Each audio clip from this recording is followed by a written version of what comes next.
Informasi pertama pemirsa, seorang petugas Satpol PP di Kabupaten Aceh Barat dibacok oleh seorang pria berpakaian wanita yang mengamuk di jalan raya.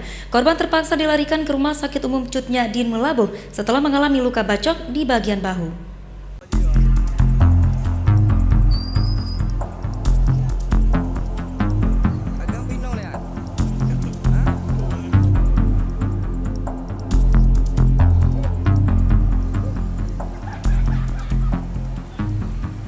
Beginilah detik-detik terjadinya penyerangan oleh seorang pria berpakaian wanita yang menikam Muhammad Yuti, 46 tahun, seorang petugas Satpol PP WH saat berusaha mengamankan senjata tajam yang dibawa pelaku.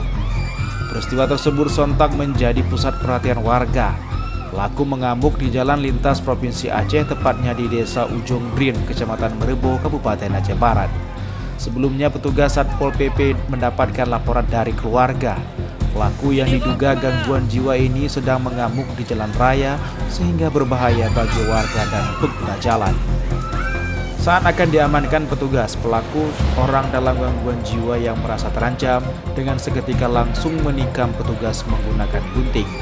Korban yang merupakan kepala seksi transtip Satpol PP WH itu langsung dilarikan ke IGD Rumah Sakit Cut Nyak-Din Melabuh untuk mendapatkan pertolongan medis. Begitu sampai kami langsung diserang. Jadi itu serangannya, waktu dalam serangan itulah jadinya rupanya dia ada senjata tajam sejenis gunting. Memang gunting ya. Kami nggak terduga kan, langsung diserang. Jadi saya kepepet ke dalam pagar. Sasaran di kepala Pak. Jadi saya cari ruang untuk masuk, maka kena di sini. Guntingnya kayak gini.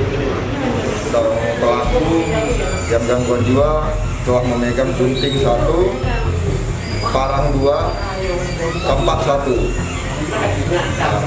Mungkin agak sedikit hati-hati dalam pelaksanaan penangkapannya, sehingga kita menggunakan alat bantu kayu untuk mendorong sang pelaku jatuh.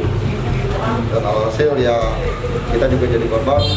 Pak Sayuti kasih transit Kapolri Aceh Barat dan 2 luka tusukan melalui gunting sudah diamankan di Iban Saudi. Kondisi ini sangat meresahkan warga dan mengancam pengguna jalan sehingga petugas terpaksa melumpuhkan dengan alat bantu kayu serta mengikat tangan pelaku dan dibawa ke Rumah Sakit Jiwa Zaitun Melabuh untuk diamankan. Dari Kabupaten Aceh Barat, Afsah Ainus melaporkan.